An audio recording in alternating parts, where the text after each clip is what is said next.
Olá, seja muito bem-vindo a mais um episódio. Eu sou Angélica Oliveira, falando de Orlando, Flórida. E hoje, nesse canal, você prepara o seu coração, porque eu tô com uma mulher incrível. Eu tô com um desafio, inclusive, de arrumar palavras que demonstrem quem é essa mulher. Primeiro que ela foi a primeira brasileira triatleta, campeã e cadeirante do Brasil. Ela tem uma história incrível, mora aqui na América e vai compartilhar tudo com a gente. Então fica até o final que você vai ouvir muita coisa boa. Aqui você já sabe, você vai se inspirar, você vai aprender, você vai rir, às vezes se emocionar. Então fica até o final, porque você vai ter o prazer de conhecer ainda mais. Se você já conhece, nós vamos mais profundo. E hoje nós temos o prazer de estar com essa mulher incrível, que é a Daniele Noble. Um prazer ter você aqui. Muito obrigada pelo seu sim, pelo seu tempo. Eu que agradeço o convite. Muito obrigada por abrir as portas do seu público para mim. É uma alegria estar aqui hoje. Um prazer é todo nosso, porque eu sei que você tem uma história maravilhosa que vai nos ajudar muito, vai contribuir. Eu queria entender um pouquinho, contextualizar um pouquinho a sua história. Você conta um pouquinho como é que era a sua vida no Brasil. Você teve um antes e depois, né? Você teve uma fase, teve uma vida antes do acidente e outra depois. Queria que você compartilhasse um pouquinho como que era antes. Tá. Antes do acidente eu era professora de inglês. Eu dava aula em escolas particulares e escolas de idiomas. E além disso eu corria como hobby. Eu comecei, na verdade, a fazer atividade física propositalmente quando eu tinha 20 anos. Eu olhei para os meus pais, que na época tinham 42 anos, obesos, sedentários, cheios de problemas de saúde. E aí eu me olhei no espelho, gordinha, e falei, se eu não me cuidar agora, se eu não mudar minha vida agora, quando eu chegar na idade deles eu vou estar igual a eles, não é isso que eu quero. E aí a primeira coisa que eu fiz é o que todo mundo faz, né? A gente se matriculou na academia, porque a gente acha que vai passar pela roleta e vai perder 5 quilos automaticamente. Não é assim, não? Não é, infelizmente. Queria, né? Queria dormir e falar, amanhã eu estou 10 quilos mais magra, mas não. Mas foi o que eu fiz. Eu comecei na academia, e aí eu fazia aula de spinning, eu fazia musculação. Gente, eu sou da época que existia aula de aeróbica. Ai, que delícia. Eu também já fiz muito. Eu sou dessa época. E eu voltei pra natação, que era o meu esporte de criança, que era o meu primeiro esporte. Só que aí eu troquei de academia e não tinha mais como fazer natação.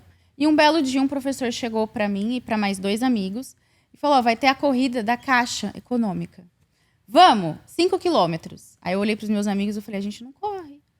Eles falaram, Dani, o Matheus, né, esse meu amigo, falou, você faz 1 milhão de aulas de spinning. A Isabela é bailarina, eu jogo basquete, a gente faz musculação junto. A gente tem condicionamento. Vamos treinar e vamos correr. Então, íamos os 3 pra esteira juntos todos os dias por 15 dias pra gente completar essa corrida. E quando eu passei pela linha de chegada pela primeira vez na minha vida, eu vi que eu queria fazer isso pro resto da minha vida. Sério? Sério. Eu falo que o bichinho da corrida me picou, assim. Só que eu não tenho foto dessa época, porque eu fui escondida dos meus pais. E eu via os fotógrafos na corrida, no percurso, como eu não entendia como funcionava, eu me escondia, porque eu achava que eu ia aparecer na televisão. E como eu fui escondida, eu não queria. Então eu tenho uma foto só dessa prova, que é antes da largada, mas foi a prova que mudou a minha vida. Que legal. Porque aí eu comecei a correr provas de 5 quilômetros, depois de 10 comecei a correr provas de 21. E aí eu comecei a treinar para a minha primeira maratona, que são 42 quilômetros. Então eu dava aula e à noite, ou na hora do almoço, ou de manhã, antes de trabalhar, dependendo do horário que eu entrava, eu treinava corrida. E eu, em outubro de 2012, eu tinha acabado de fazer uma prova, eu sou do estado de São Paulo, sou de Ribeirão Preto. E aí tem uma corrida lá que é de Bertioga a Maresias. A gente fez os 75 quilômetros em trio, revezamento, eu corri 29.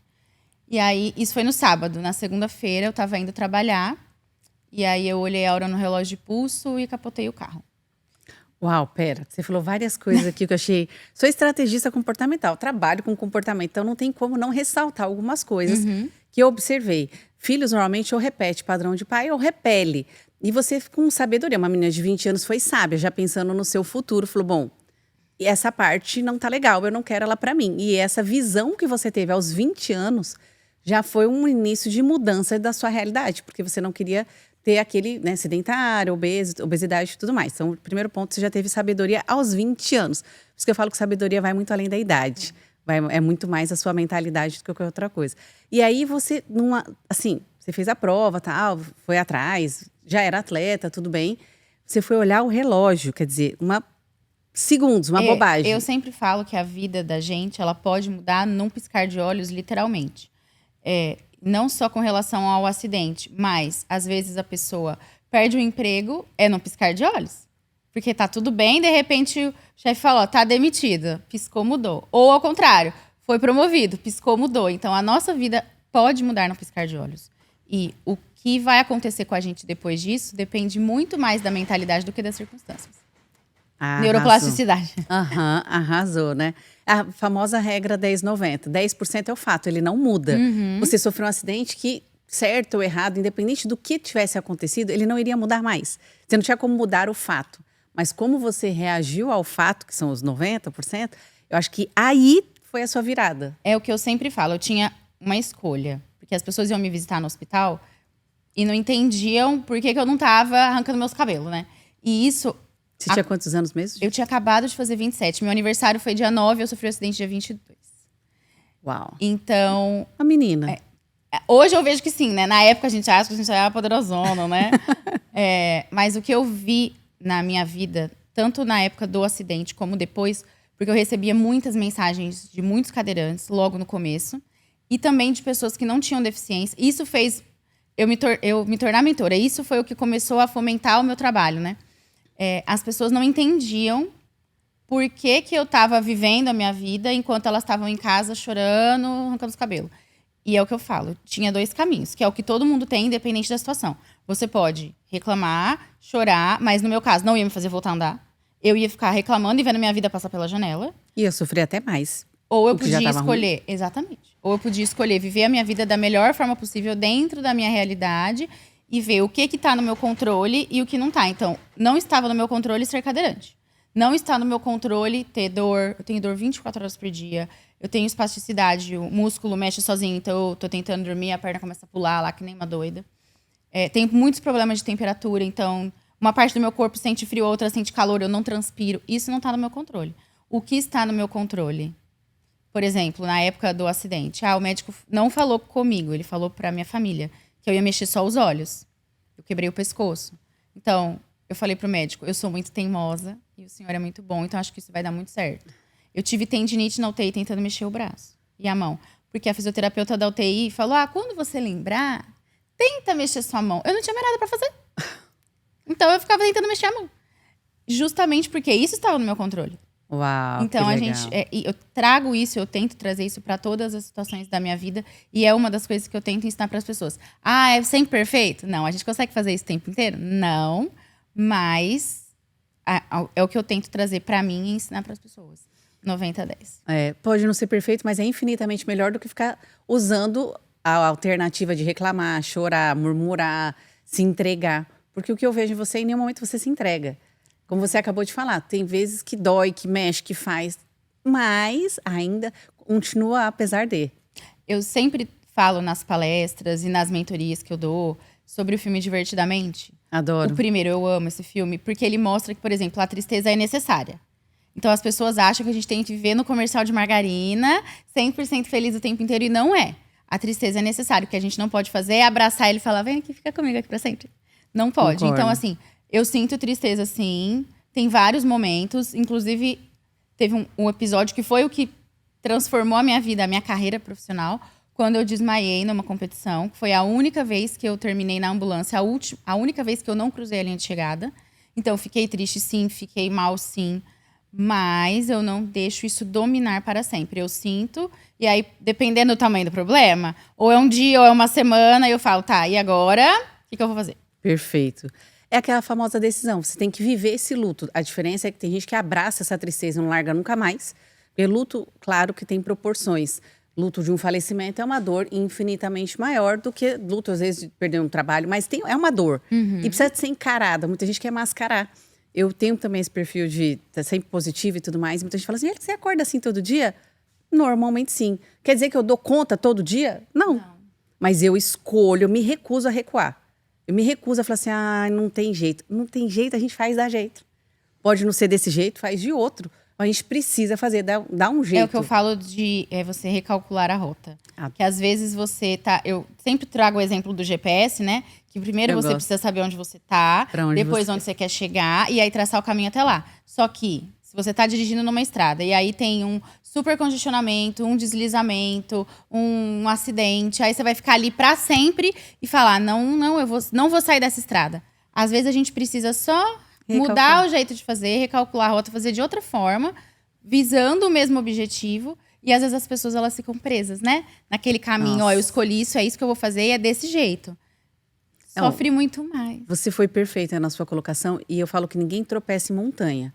Nós tropeçamos nas pequenas pedras do dia a dia. Então você foi perfeita, inclusive nas pequenas decisões. Ah, eu decidi que tal horário ia fazer tal coisa. Não deu, vamos recalcular, vamos remanejar. O que dá para fazer com o que tem na mão?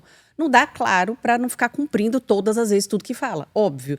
Mas também a gente precisa ser flexível de falar, não dá desse jeito que dá? Não dá para fazer 100%. Às vezes meu 100% é os 90% que eu tenho para dar conta. Às vezes meus 10% de hoje é os 100% que eu tô entregando. Eu sempre falo isso. Quando eu tenho crise de espasmo, por exemplo, de dor neuropática, à noite aí eu não durmo. Aí no outro dia eu tinha 1 milhão de coisas pra fazer.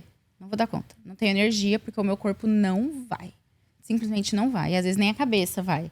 Tá, então qual que é a minha lista de prioridades aqui? O que é o mais importante? E aí você recalcula a rota. Por isso que a gente precisa ter muito claro o que é importante pra gente, não só na vida como um todo, mas naquele dia, por exemplo. É verdade. Porque se a gente precisar recalcular a rota, a gente sabe por onde começar. E nas pequenas escolhas. Tem gente que faz um carnaval por uma coisa tão simples.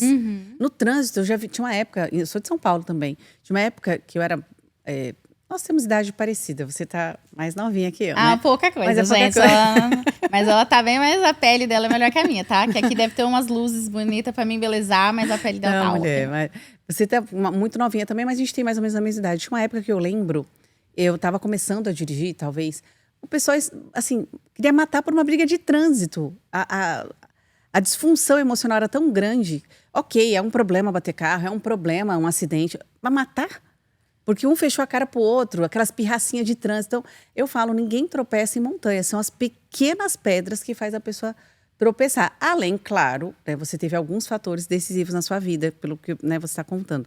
Mas eu queria explorar um pouquinho mais, até porque você tem uma mentalidade maravilhosa. Eu tenho certeza que você pode ajudar muitas pessoas. Eu queria explorar um pouquinho mais isso. Você sofreu esse acidente. Imagina, olhando no relógio. Ou seja, como você disse, num piscar de olhos. E numa coisinha que a gente subestima, né? Só fui ver a hora no relógio. Hoje é o celular. As pessoas ficam muito no celular, no trânsito. E, gente, Um piscar de olhos. é um nada, assim, é um segundo. Tem gente que não tem clareza da importância de você estar focado no trânsito. Se vem um passarinho, se vem um cachorro, se vem uma criança, se um carro te corta, você tem que estar atento. Porque muitas vezes é do nada que acontece, que brota, enfim. Então, você tá voltando para casa, toda feliz, tá? Uma bobagem, né? Olhar no celular, sofreu esse acidente. E o pós, como é que foi tudo isso? Como é que foi para uma garota de 27 anos, cheia de vida, saudável, cheia de energia? Porque às vezes, não que justifique, né? O impacto seria um impacto da mesma forma.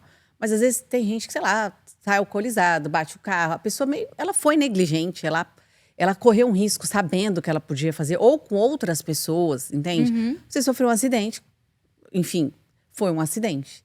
Mas mudou sua rota, né? Totalmente da sua vida. Como é que foi para você processar isso?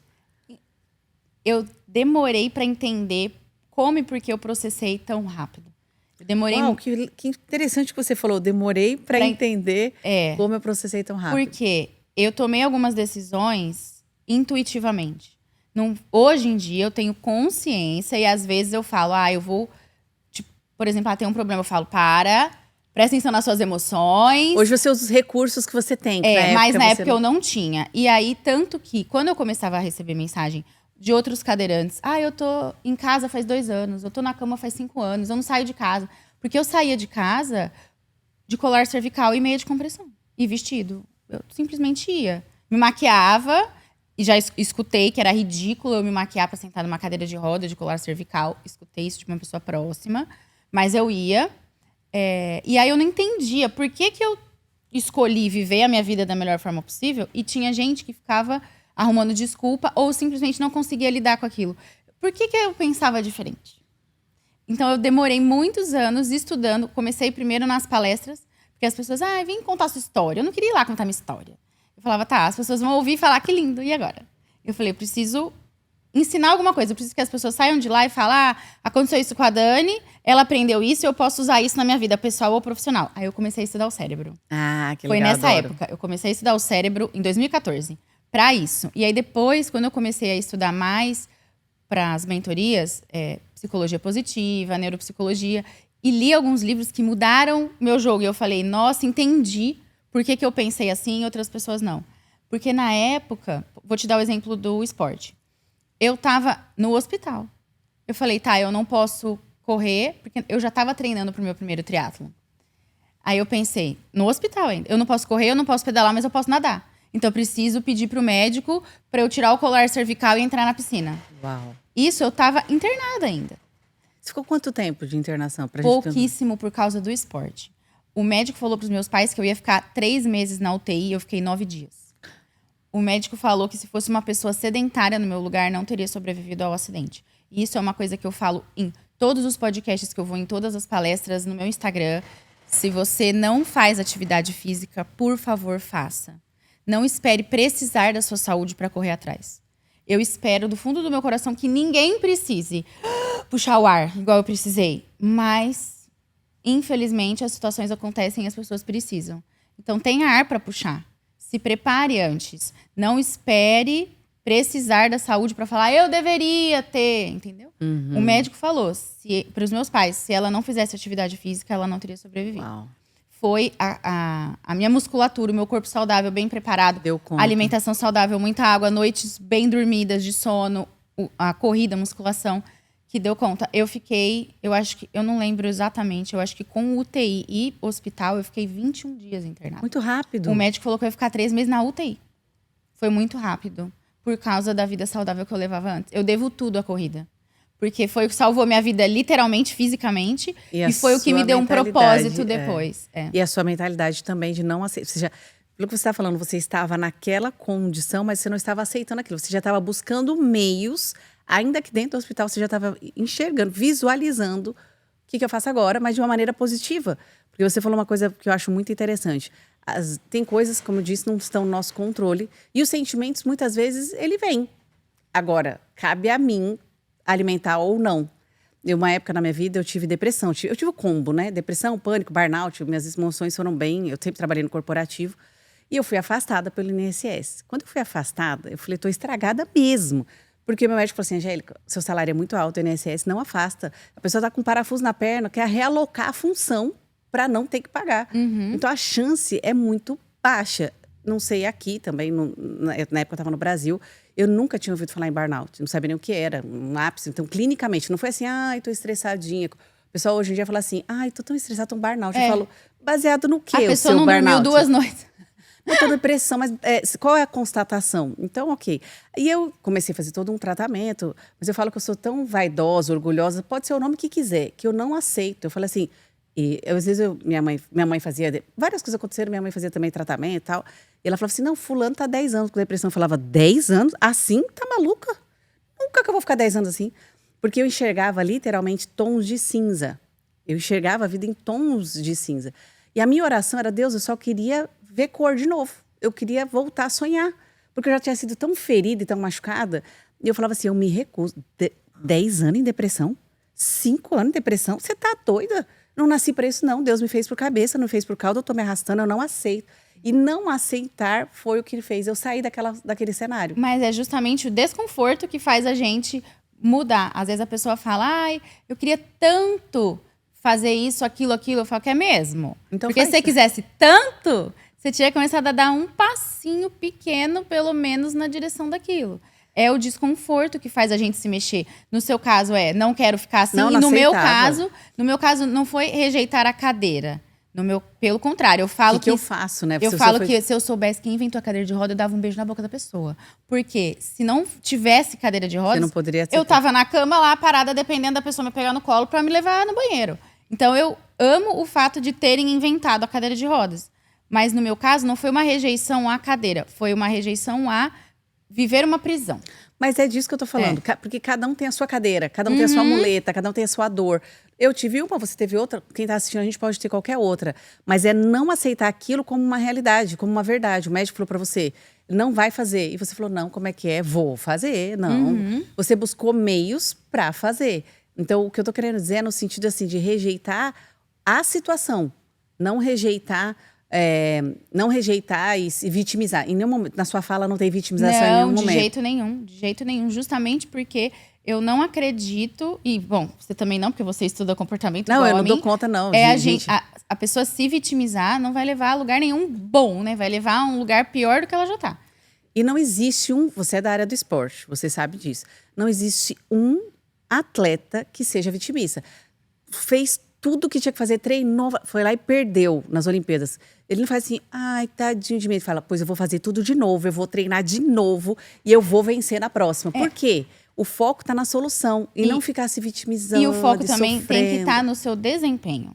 Isso eu aprendi muito no esporte e eu ensino isso para as pessoas, principalmente minha primeira mentoria, na minha primeira área como mentora foi treinamento mental para atletas. Que legal. Comecei assim, você não tem controle se você vai vencer ou não. Por quê? Naquele dia, você pode estar no seu melhor desempenho, mas pode ter outra pessoa no desempenho melhor dela também. E pode acontecer coisas fora do seu controle, como furar um pneu. No meu caso, né? Se eu furar um pneu, eu vou perder o maior tempão para trocar o pneu. E aí alguém pode me ultrapassar. Então, eu posso, talvez, naquele dia, dar o meu melhor e outra pessoa tá dando o melhor dela. Perfeito. Então, eu valorizo muito o fato de eu dar o meu melhor. Vou te dar um exemplo. Ano passado, eu ganhei a maratona de Miami. Aí, chegou esse ano, eu fiz... Ai, meu Deus, e agora? 5? Acho que 6 minutos a menos do que o ano passado. Só que eu cheguei em terceiro. Olha aí. Então, eu fui mais rápida do que eu fui quando eu ganhei a prova. O seu desempenho foi muito melhor. Porém, eu cheguei em terceiro e não em primeiro. Por quê? Porque existiam outras atletas que tiveram um desempenho melhor da carreira delas também. Naquele dia. E no dia, elas estavam ali e elas ganharam de mim. Mas eu fiz o meu melhor e o meu melhor realmente foi incrível, porque eu diminui o meu tempo. E entender isso, se valorizar por isso, acho que é o grande ganho. Porque não existe um vencedor e um vitimista no mesmo corpo. Ou a pessoa escolhe ser vencedora e não venceu a prova daquele momento, mas você venceu o seu limite, você venceu o seu time, porque você foi 6 minutos chegou mais cedo, mais rápido, né, que falam, não sei exatamente. Mas ou a pessoa é vitimista, dentro do mesmo corpo não tem como ela ser vitimista e vencedora. Não existe. Ela precisa escolher, seja qual área for. A gente está falando do esporte, mas isso cabe para business, cabe para família, isso cabe para vida. Qualquer área da vida. Qualquer área. Você pode chorar ou vender lenços. Eu sempre vou escolher vender lenços. Exatamente. Ai, maravilhoso. Olha, eu ficaria aqui com você, vou fazer aqui um bate-bola. Adoro um jogo rápido, pode ser? Ai, Jesus, eu falo muito. Gente, Não, eu mas gosto de coisa falar, espero que eu consiga responder em uma Pra frase. você, top. Em uma palavra. Ou em poucas. Piorou. Em poucas palavras, vai. Em poucas. Como é que você define sua vida hoje? Recomeço. Uau. Pode falar Pode por explicar, quê? porque você pode tudo aqui, né? Porque eu Ai, me gente, apaixonei quanto aqui. tempo a gente tem? Faz 3 anos que a gente chegou. Essa semana fez 3 anos que a gente mudou Que pra cá. legal. E eu escutei de muita gente. O primeiro ano é o ano do recém-chegado.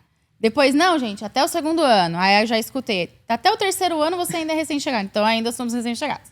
Né? Faz 3 anos que a gente tá aqui. E a gente recomeçou do zero. A gente mudou pra cá, a gente não conhecia ninguém. Falar nisso, porque a vida de imigrante é muito diferente da vida de turista. Completa. Tem gente que acha que tudo é lindo. Eu sempre falo, tudo são flores. Lembra que pra ter flor tem espinho. Nossa, e Você outra, pegar a flor, tem pra ter espinho. flor, eu sou a véia das plantas, né? Então você falou, entrou na área que eu gosto. Pra ter flor, você precisa regar, adubar muito, cuidar muito, botar no sol ideal, botar a quantidade de água ideal. É um processo e uma paciência muito grande até chegar na flor.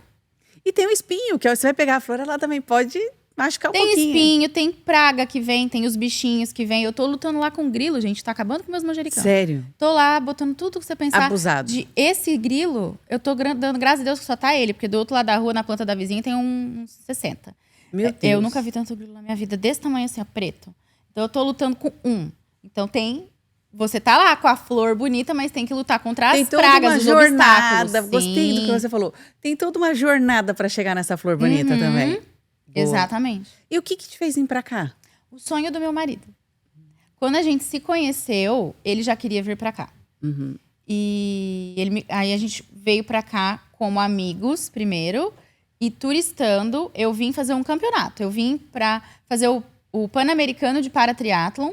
E já aproveitei, eu tinha feito uma vaquinha para conseguir a minha handbike nova, que é a bicicleta de mão para cadeirante. E a minha cadeira de corrida, que eu não tinha, eu usava uma emprestada nas competições. Uau. Então, eu fiz uma vaquinha para conseguir as duas e vim buscar e já vim competir. E ele veio junto como amigo, né, para ajudar. Nossa, que amigo bacana, né? Gente, ele já queria me Que um seduzir. amigo Ele já de queria outro me nível. seduzir. E aí, Conseguiu. Esse homem persistente. E eu cheguei aqui, tudo acessível para começar, né? Não tem buraco na rua, tem rampa em todo Entendi. lugar, tem banheiro de cadeirante, e o banheiro de cadeirante não está cheio de produtos de limpeza ou sacos de lixo como no Brasil. Enfim, aqui tem acessibilidade. Tudo limpo. Tudo cheio de flor, né? Ah, você falou. Falei, gente, que lugar maravilhoso. E aí depois, quando a gente começou a namorar, a gente foi morar junto, a gente casou. Ele começou, né, a plantar essa ideia na minha cabeça. Aí a gente começou o processo de imigração em 2018. Que a gente começou a falar a gente falou com a advogada, na verdade, em novembro de 2017. Uau. E aí a gente começou a fazer o processo de imigração em 2018. E a gente foi aprovado, meu green card foi aprovado no começo da pandemia. E a gente teve que ficar Tudo esperando fechado. a pandemia pra gente poder mudar pra cá. Então, depois que tudo abriu, a gente mudou. Mas a gente veio pelo sonho dele, ele queria. Que legal. Quer dizer, você veio pela família, você veio apoiando seu marido e hoje se arrepende?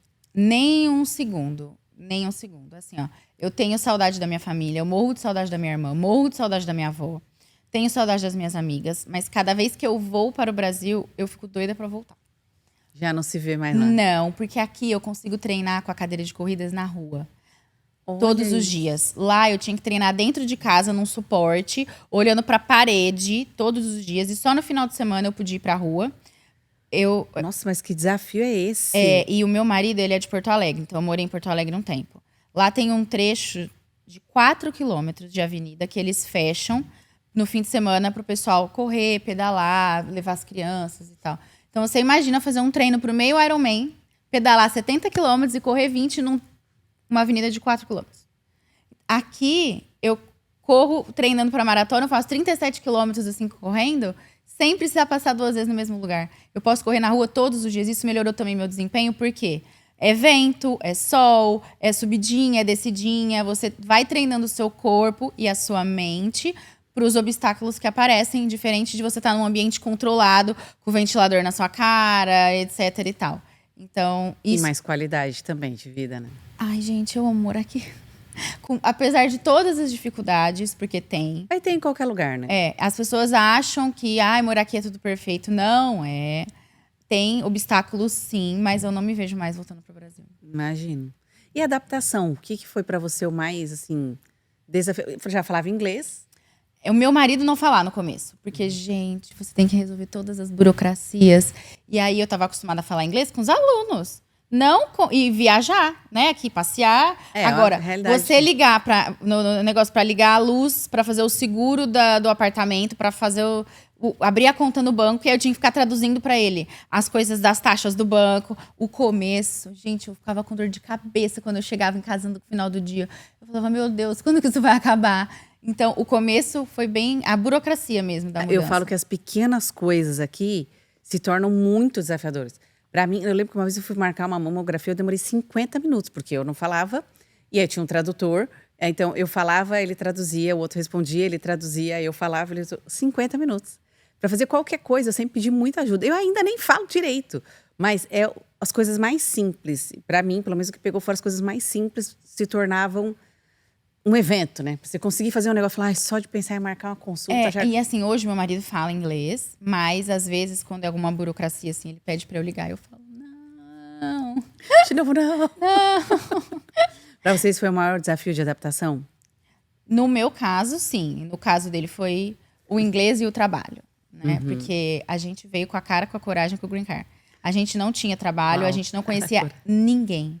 Viemos nós dois, o Thor, que é o meu cachorro, a Mala e só. Então, até ele conseguir se recolocar no mercado de trabalho e ficar feliz. E o que muitas pessoas não entendem aqui também é, por exemplo, o visto foi meu, né? Habilidade extraordinária, é B1. Então, eu continuo fazendo a mesma coisa que eu fazia.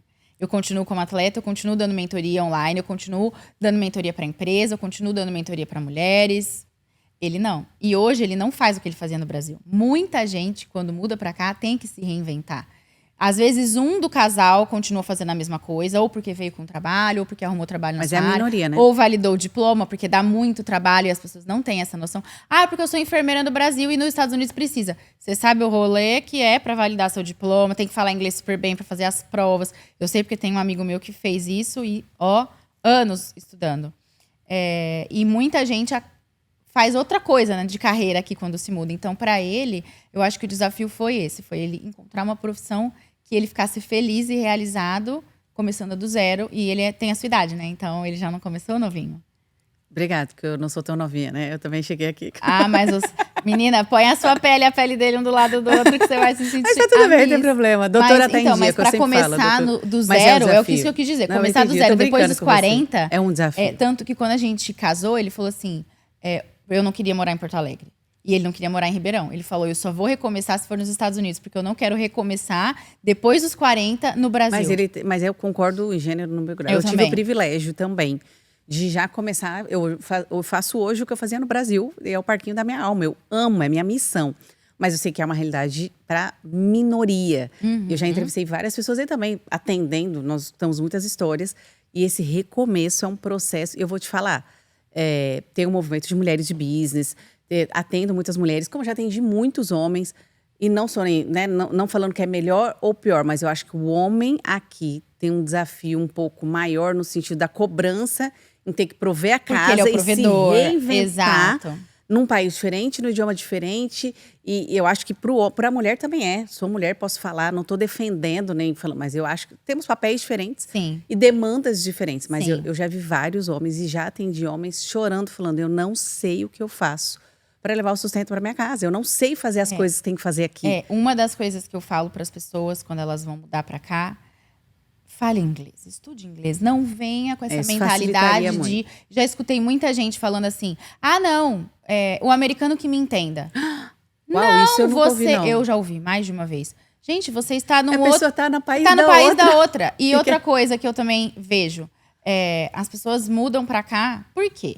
Porque aqui, não sei o seu motivo quando você mudou pra cá, mas no meu caso, né? Aqui é acessível, aqui é limpo, Aqui tem vários aqui é benefícios. organizado, a lei funciona. E aí você quer fazer as coisas igual ao do Brasil? Aí você quer transformar aqui no Brasil? Mas Não. você não saiu de lá buscando uma coisa nova? Respeite as coisas que tem aqui. Super Faça. concordo. Entre na linha. Faça as coisas do jeito que são aqui. Siga as tradições, os costumes, as leis. Faça as coisas para continuar funcionando. Senão você vai ter que procurar daqui a pouco outro país, porque você transformou esse da onde. Gente, não tem lógica. E eu moro, né, você também, né? Nós moramos no Brasil que deu certo. Eu sempre falo, Orlando é o Brasil que deu certo. Melhor cidade do Brasil. Mas isso que você falou, o americano que me entende, eu nunca ouvi. Mas querer fazer o jeitinho brasileiro aqui, eu já ouvi muito. Eu falo: ué, mas você veio pra cá pra quê? Aham, É a mesma coisa, eu vou na sua casa e eu quero mudar os móveis da sua casa de lugar. Eu começo a pôr a regra da sua casa. Eu tô na sua casa. Eu não tô falando das questões de visto, se é certo ou se é errado. Tem muita gente que fala assim: porque é muito difícil conseguir o visto. Porque eles fazem muita frescura. Oi, a casa é deles, eles impõem a regra que eles quiserem. Não estou dizendo, tem várias questões aí. Eu tô falando do da modo burocracia, geral. dos impostos, do lixo. Gente, eu morei num condomínio que, o pessoal não respeitava nem o horário de pôr o lixo. Gente, respeita o horário de pôr o lixo. É uma coisa tão básica. E fica reclamando. O que me incomoda é a reclamação. Uhum. Porque assim, a pessoa estava no Brasil, aí ela reclama 1 milhão de coisas do Brasil. Porque o Brasil é isso, porque não presta, porque aquilo, porque aquilo. Porque quando eu for para os Estados Unidos, tudo vai ser diferente. Aí chega aqui, passa a fase da paixão. Do que tudo é lindo, deslumbramento. do deslumbramento. Aí começa a reclamar daqui. Que isso, porque aquilo, porque aquilo. Tá no norte, reclama do frio. Fala, vou mudar pro sul. Ou tá no sul, fala, não ganho Aqui dinheiro, é eu vou muito pro calor. norte. Aí o pólen, gente. Aí eu vou pro norte, porque aqui... Tem que lembrar que tudo é a forma que você encara. Se você não encarar aquilo como vou dar o meu melhor, vou fazer o meu melhor, vou ser o mais feliz possível. O que eu posso fazer para melhorar a situação? Vai sempre continuar ruim. Não, e sempre vai ter ruim. Porque quando tá no norte, vai pro sul, vai pro sul, pro norte. Falei, daqui a pouco você vai pra Nárnia, meu amor. E não resolve. Sabe por quê? Você se acompanha. O problema está em você. Que se Tá acompanha. na sua forma de encarar as coisas, na Sempre vai ter. mentalidade. Você estava no Brasil, sofreu um acidente, tinha um ritmo de vida. Você veio para cá, não mudou. Você continua tendo, talvez os mesmos ou outros desafios, mas você continua tendo desafios. E é feliz. Porque aonde você for, a sua mentalidade te acompanha. Exato. E você vai ser feliz em qualquer lugar. Uhum. Eu falo, as pessoas investem tanto. Elas chegam aqui e elas estão certas. Ela tem que investir no visto certo, ela precisa investir na casa, perto de escola, por causa das crianças. Tudo isso eu concordo. Ela só esquece de um detalhe. Ela vê o melhor carro que ela pode. Não sei, eu concordo, tem que fazer tudo. Mas não investe nas emoções. É onde mais vai se machucar e vai se ferir. Eu também porque falo não tá isso. preparada. Não tá preparada. Gente, que delícia. Ó, você que tá até agora, nós já estamos indo pro final. Assim, você precisa curtir e comentar. Porque não tem como deixar essa preciosidade sem a sua curtida e o seu comentário. Fala pra mim, qual o medo que você superou? Medo? Uhum. Nossa, gente. Medo? Acho que viajar sozinha. Carregando todas as minhas tralhas. Carregando todas as minhas rodas. Uau.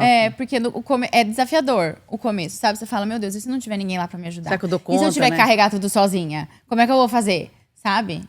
E hoje eu vou pro E mundo você venceu. Vou pro mundo inteiro sozinha. Nossa, gente, não vou nem falar nada, gente. Tem gente que reclama daqui e ali, ela vai pro mundo inteiro sozinha. Ó, vou falar nada, hein? Aproveita esse podcast. Pode mudar a sua vida. Pega. Uma mulher que te inspira. A Betinha, Rainha Elizabeth. Não é à toa que eu sou a cria da Betinha do Tweed. Eu uso o Tweed em homenagem a ela, cores fortes em homenagem a ela. Pra mim, ela é Charmosíssima. incrível.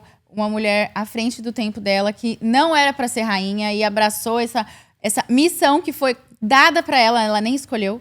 E ela fez isso de forma brilhante, tanto que se tornou uma das maiores líderes do mundo, super admirada por qualquer líder de qualquer país ou religião. Então, eu admiro muito ela, a personalidade dela, a forma dela enfrentar os desafios. Todo mundo que me segue sabe que eu sou apaixonada por ela. Legal. O dia que ela morreu, eu sofri como se ela fosse minha avó. Sério? E eu não me conformava que eu só fui pra correr a maratona de Londres depois que ela já tinha falecido. Não me conformava. Olha aí. Pra mim é a minha inspiração de Que mulher. legal. Falando em maratona, um sonho com relação à maratona? Alguma maratona que ainda não tenha realizado? Tem a Mandala das Majors. Uau. Existem 6 maiores maratonas do mundo. Agora estão aumentando e aí vai ter uma segunda mandala, mas primeiro tem essas 6. Nova York, Chicago, Boston, Londres, Tóquio e Berlim. Das 6 eu corri 4. Faltam Boston e Tóquio. Só que essas 2 são as mais difíceis para o cadeirante. A gente precisa correr outra maratona num tempo máximo limite para se qualificar, para ter o direito de se inscrever. E por causa da minha lesão, esse índice é um pouco difícil para mim. Eles colocam o meu grupo de deficiência junto com as minas que têm a deficiência aqui embaixo. Então, elas não perderam força de mão, de braço, elas transpiram normal. Então, eu tô na minha Tá preparada? na minha jornada para me qualificar para essas 2. Não vai ser fácil para mim, porque falta muito para eu conseguir o Qualify. Mas é um sonho ter essa mandala. Mas você sabe que é só uma questão de tempo. É. Você já superou tantas outras coisas que talvez você nem imaginasse. Inclusive, para finalizar, quero te perguntar isso. A Daniele de 10 anos atrás, imaginaria como você está hoje? De jeito nenhum. Acho que nem quando eu sofri o acidente, porque eu não imaginava que eu ia desbravar o triatlon. Era um sonho correr maratona, né? E eu não imaginava que eu ia ganhar maratonas no exterior. Eu fui a primeira atleta com deficiência brasileira em 25 anos de maratona da Disney a subir num pódio na Disney. Uau! Então, assim, ó, eu não imaginava que eu iria fazer coisas primeiro, antes de todo mundo, sabe? Mas é o que a gente sempre fala. A minha mentalidade, os meus hábitos trouxeram os meus resultados no esporte, na vida profissional, na questão de recuperação do acidente. Mas eu não imaginava nem que eu ia morar nos Estados Unidos, nada disso. Que agora vive em frente às câmeras, já tá vai em podcast toda hora, vai em programas, dá palestra, faz mentoria. Ai, eu amo, gente, dar palestra. Eu gosto de falar e eu me sinto na época que eu dava aula. Né? Isso me faz matar um pouquinho da saudade. Não, é uma honra ter você aqui. Eu ficaria horas, um papo super delicioso.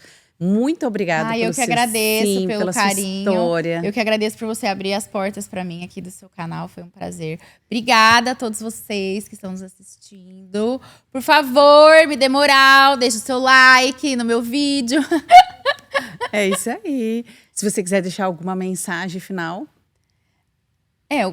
A mensagem principal que eu falo é que eu escolhi viver. Sobreviver é muito chato. Então, escolha viver a sua vida da melhor forma possível. Não importa qual é a sua realidade. A minha deficiência, né, a minha questão, meu obstáculo aparece. Né, a cadeira aparece. Mas as pessoas, por exemplo, acham que é só a cadeira. Elas não sabem dor neuropática, do espasmo, do problema de temperatura. Então, talvez as suas maiores questões, os seus maiores obstáculos não apareçam aos olhos das pessoas. Talvez só você esteja vendo. E se você está atravessando um deserto, continue atravessando. O deserto não é lugar de ficar parado.